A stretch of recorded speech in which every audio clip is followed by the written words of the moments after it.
Hello and welcome back to Tennessee Valley this morning on WTMB. Joe Pala with you. Kim has left the building. Her and Elvis, they got a thing for her too. They're going to have in a few months. I am joined now by Andy Hunt of the Cleveland Public Library and Karen Hall, who is well, first of all, Karen is an assistant basketball coach at Cleveland High School, but Karen is the dollhouse keeper. We're going to talk about the dollhouse coming up here in just a few minutes. We'll have some video footage, too, of this dollhouse that was developed by Gail Martin, I believe. We'll talk about that. But first of all, we've got Andy. Of course, we're going to talk. Of course, this is all at the library, the dollhouse, too. But we're going to talk about some of the events that are happening at the Cleveland Bradley Public Library and what we've got coming up, Andy. First of all, thank you for being with us, both of you folks. Well, thank you for having us this morning. Let's talk about what's going on. You got some great things happening. A lot of new things going on with our new children's librarian and some of the new computer classes being offered. So I'm just going to go through the list. Yes, please do. For the rest of October, there are a few things that you can get and participate in. This Thursday at 1 o'clock, once a month we do this. It's called Baby Bop Book Time. It's for children 3 and under, and it's music, movement, and tumbling, stories, parent-child or grandparent and child. We've had grandparents come and bring their grandchildren, and it's sort of been a fun time. But it's usually the last or the fourth Thursday of the month. Okay. So next month it may not happen. We're closed. Gonna be closed Thanksgiving. So right. It'll hit that. This Saturday we're trying to get our young adult programs, teen programs revamped and restarted. We have a person that's concentrating on the young adult area, and right now, and there's going to be a teen autumn masquerade at 7:30. It's going to be an after-hour event, and it's dress in your favorite costume and join us for fun. There will be henna art, video clips, and pics for the library Facebook, as well as video games and snacks. I'm sure there will be snacks. It's for ages 13 to 17 as well. This coming Sunday, we will be closed. We close sometimes every fifth Sunday just to clean. Sometimes when you have this much carpeting and much floor space, sometimes you have to do it when there's no one in the library. So we're trying to do that. Another new thing that we've begun to do, e-readers, of which I'm holding right now. I mean, it's an iPad, but I use it also as an e-book as well as one of my e-book devices. We're beginning to do every other Saturday, and you would have to go to our calendar or call the library, call the reference desk for this information. But this Saturday would be one. One of the new devices that can take part of the Reads regional ebook and audiobook download system is the Kindle.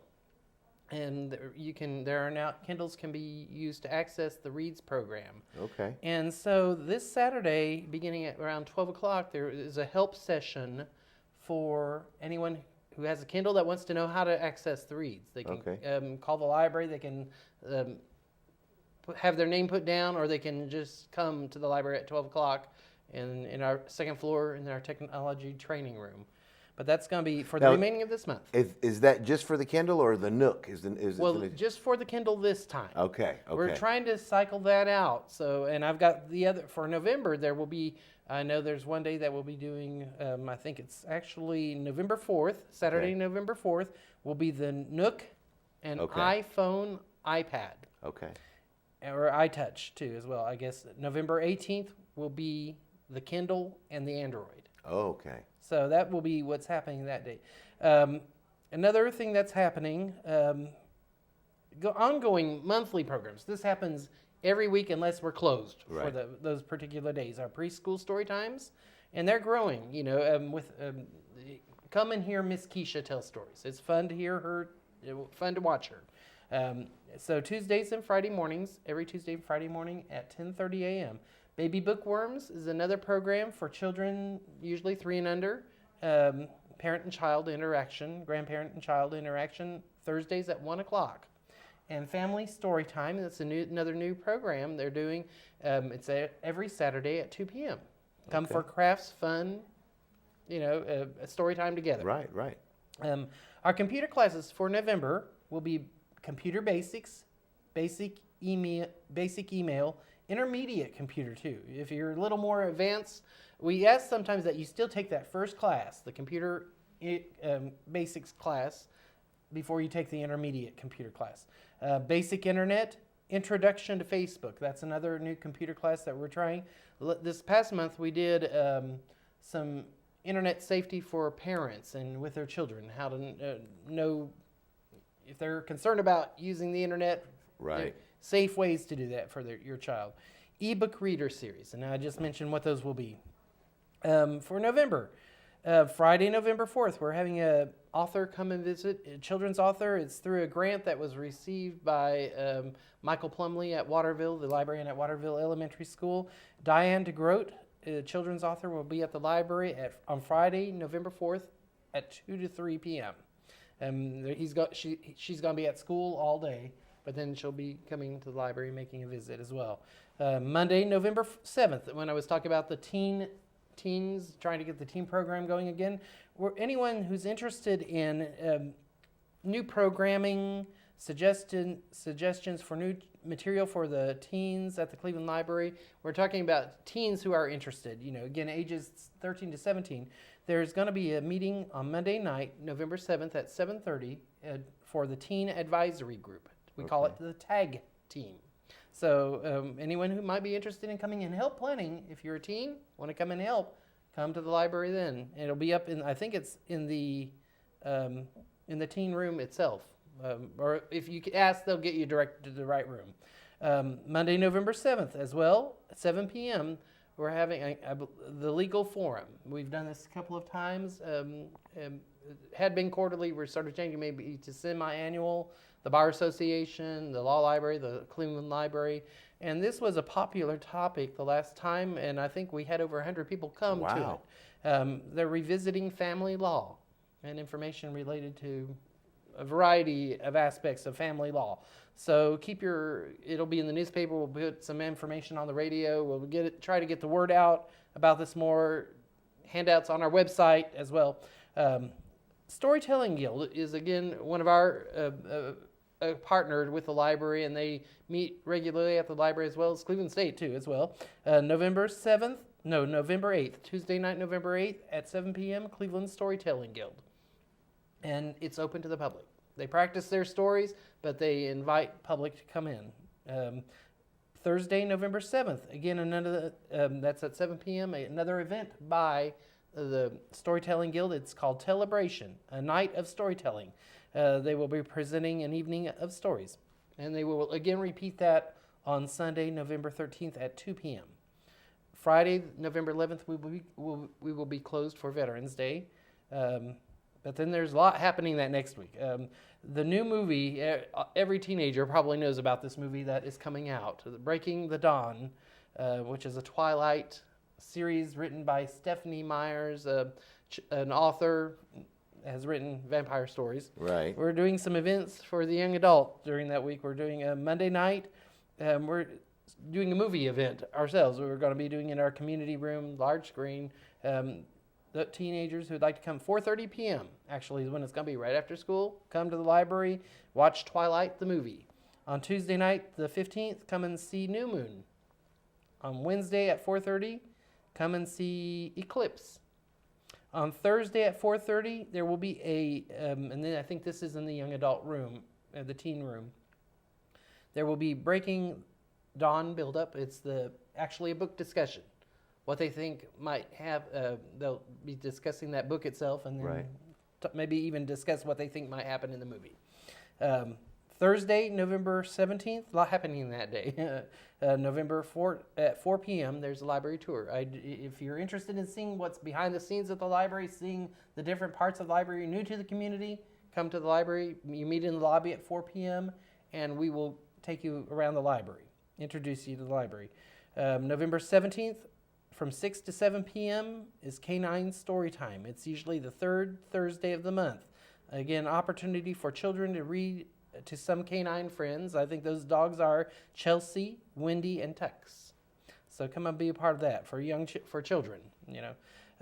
November 17th, that same night at 6 p.m.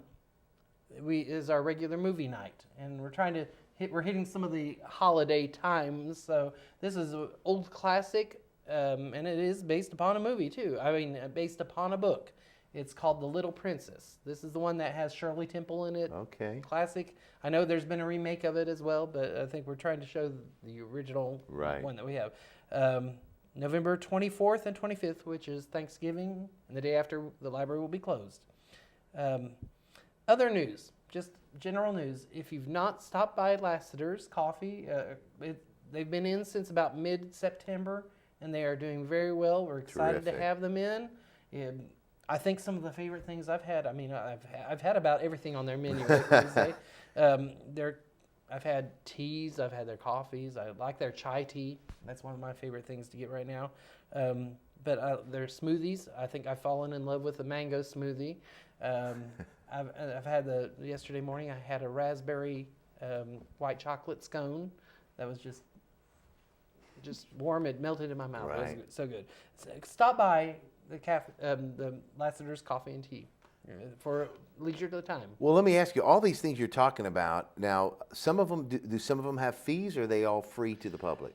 The coffee shop definitely Sure, right, is something yeah. a fee, but most everything else is free. The only thing we charge for printing, if you Right. print something Sure, out. sure. The computer class is what we do in that way. The computer itself class is free, but we ask for a deposit. Sometimes we've had people sign up in the past and then they don't show up. Yes, exactly. And then it stops someone else who would have wanted to come from coming because Right. the class schedule was full. And so this is sort of an encouragement for you to come. You get the money back when you come. Some people leave it as a standing deposit for them, but at least it sort of encourages people to come back and get their money back. And the wonderful thing is all these things that are offered at the library. I mean, trust me, folks, this is one of the best public libraries in any city because of all the things you're hearing Andy talk about that they do. There's stuff going on all the time.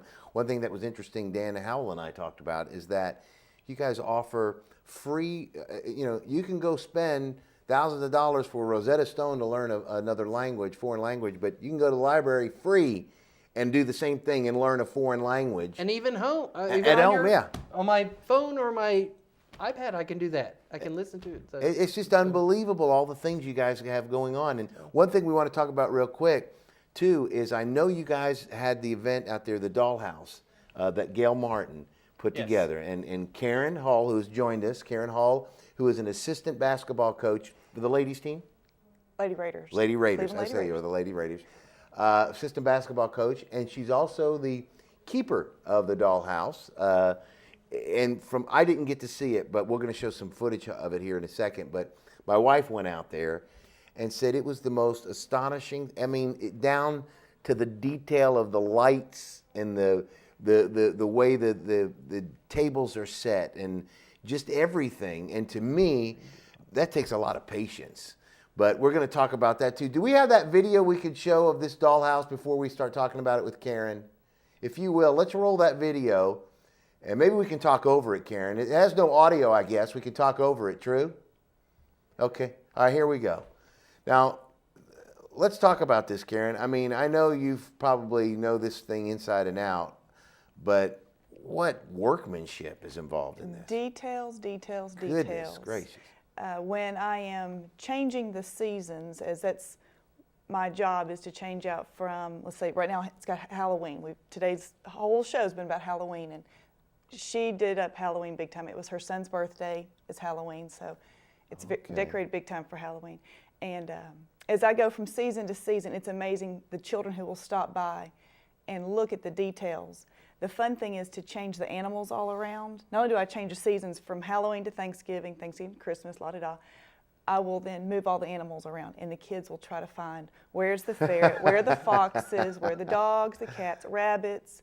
But the details are unbelievable. Gosh. And looking at that, I mean, that's just astonishing. Well, in that room right there, there's actually a small roll of toilet paper.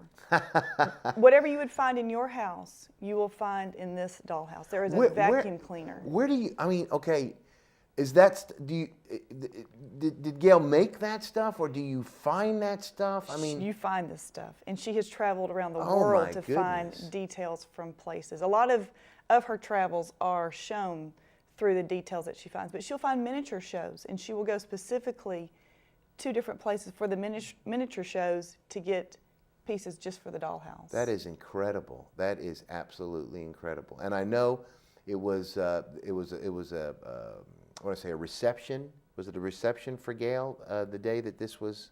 No, actually, Andy had us be able to come into the library early, and we videoed this just so that Mrs. Martin could talk and explain about her gift that she gave to the library. Goodness. It is on display full year-round. The seasons change in it. So right now it's Halloween. It will stay till right before Thanksgiving. We'll put Thanksgiving in. We'll take Thanksgiving out. I am a dollhouse committee of one, and I have recruited some more. My mom and my daughter help. My mom and dad are big helps with it. You got, I mean, I'm sitting here thinking, Karen, you've got to have a lot of patience because some of the stuff you have to place in there, I guess you got to use tweezers and... Yes, there is some what's called glop, which is a non-petrifying glue. Okay. So you can move things around because as children want to get closer to the dollhouse, they will nudge the table a little bit, and if things were not glued down, they would fall over. So there is this glop, as Mrs. M calls it, that we have put in places, and but it is details. Every time you go, you think you may have seen it all, you will find something totally different. Now, how long does it take average to kind of change out one season to the next? I got to think a lot of time. Every bit of an hour. Really? Because every time you go, you think you've gotten all of Christmas out, and you realize you're putting spring things in, and you find all kind of Christmas knickknacks that you forgot to get out. When we put in Halloween, we still found some Christmas tiny little teacups with a little Santa Claus on it. Now this obviously is a dollhouse for people to look at and appreciate. I mean, this wouldn't be something that you would get for a little girl to play with, obviously. No, sir. Okay. No. Although there, any kind of art stores, Hobby Lobby, Michael's, have got dollhouses, and that's, I think, where she started with. She designed and created this dollhouse. She talks about it in the video that we created. Okay. But it is amazing. That all I can say are details. Yeah, you can just look at this and see it's just phenomenal. And when you look at it here, like on this monitor, it looks like you're really looking into somebody's home. I mean, it doesn't look like a dollhouse. But my goodness, I mean, just the way that you've put the stuff together, and it's all coordinated. It's like it's, you know, I mean, Kim, you learn from that dollhouse. Look at our place. But what a beautiful thing. And now, how long did it take Gail to get this the way she wanted originally? Oh, I'm not Yours wasn't, I mean, this was in her house. And she realized that she had a gift that she could share with the world. It, right. And they live in Venice, Florida. Okay. And she had it brought here to our library here and donated it. Terrific. And it took her 2 days to set it up just right. And I would go help, and so I would put, you know, a little vase in a certain, well, just decorating the way you want to. Oh, that's not where that goes. That vase goes over here on this. So she comes through town a couple times a year, and we'll check on it. But she has eyes and ears everywhere. As soon as it's been changed to a new season, she calls and realizes, oh, the dollhouse has been changed. It's all decorated now. Well, wasn't she a former educator in this community for years? She was. She taught at Stewart and at Ross, and when they retired, moved down to Florida. But she was my 6th grade teacher, and by far my favorite teacher of all times. No kidding. She was fabulous. That's great. And I mean, like I said, looking at this, and folks can go in and appreciate this on a daily basis because it's there set up, and it's there year-round. Year-round, every day. So now, how big of a, I haven't seen it, so that's why I'm asking the folks that may haven't seen. You need to go by the public library and check it out, but how big of a display is it? The size of a kitchen table. Okay. I'm not sure of the exact. Wow. It's got say about 6 by 3. So wow, 7 by I didn't realize it was that big. It's huge. No kidding. Wow. Now, is it modeled after any particular home or home place that Gail may have? There are 2 parts to it, an older home, and then she added on a newer home, and it's to, I believe, She mimic remodeled. her, yes, to mimic the house that she grew up in in times. But at first, there were no people in the house. There were trick-or-treaters for Halloween, which were dressed up as her children, but there was no other families. And so I was there decorating one day, and a little special needs child came to me and said, "There's no family here." So Mrs. Martin originally had not wanted a family, so that your imagination was able to go in and make the family. But when I told her of this child coming in saying no family, she spent hours and months searching and researching to find the perfect little family. So now there's Mr. Bill, the golfer, is there, and Mrs. Okay. M is there, and so there is now a family. They're No not there during Halloween, but after Christmas is over, because Christmas involves a couple Santa Clauses who will be in the house. So when spring comes back around, the family will come back. And Well, that's great. That is just fabulous. And now, where in the library is this located? Just right when you come When through you the walk lobby, through the- you go through the lobby, turn right, if you're going to the fiction, adult fiction. Okay. It's right there when you turn right. No kidding. And then, of course, people can see that any day, any Cat a time. corner to the cafe. Lassiter's. Okay, all right. Well, great, folks. You need to go by and check it out. Not just, obviously, the dollhouse, the beautiful dollhouse, but all the great activities that are going on at the Cleveland Bradley Public Library. If one more thing, Yes, sir. one way if you go to our homepage, you can find out about different events, what's going on. We have you can follow through Twitter, you can follow through Facebook, as well as just looking on the webpage and the calendar. Okay, all right. Well, Andy, thank you so much for being with us, and Karen as well. Thank you so much Thank for you. talking about the dollhouse. And folks, again, Cleveland Public Library is where you're going to want to go to have all these activities. You can learn a new language, you can learn computer skills, your kids can watch some great entertainment, and it's a family fun place. And people don't realize if you haven't got your library card, you need to. It's as easy as just applying. You can do it Bring online a couple as well. of pieces of ID. That's it. Yes, fill out application. So. So that's the best kept secret in Cleveland, the Cleveland Bradley Public Library. Thank you folks so much again for being with us you. this morning. That's going to do it for us for today on Tennessee Valley This Morning. We sure hope you've had yourself a good morning. Thank you for watching. Remember, rain in the forecast for tomorrow, but a beautiful sunny day today, so enjoy it. 78 degrees for a high. Currently it's 46. It's 7:30. Have yourself a good day. We'll see you next Wednesday.